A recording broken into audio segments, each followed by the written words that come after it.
The founding premise of the Black Lives Matter movement, their first argument in self-defense when attacked for being divisive was that the slogan Black Lives Matter is necessary because we're trying to correct the prevailing attitude that Black lives don't matter.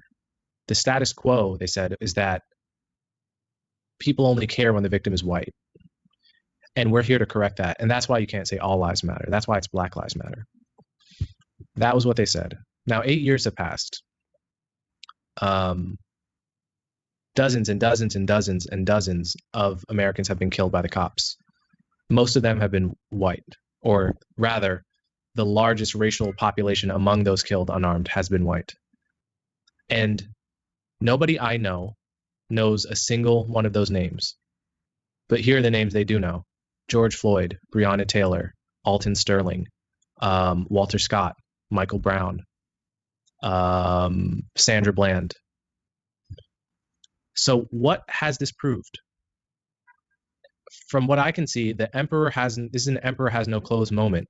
America only cares when the victim is Black now. That has not been true for most of American history. Of course, for most of American history, the bias has been a very anti-Black racist one. But some people have trouble seeing a new situation when they're in one.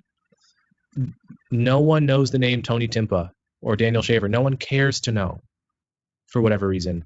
And so Black Lives Matter has ended up disproving, by their very success, they've ended up disproving their fundamental premise, their foundational idea of self-defense. And fine, you might say, okay, there's a little bit of an overcorrection.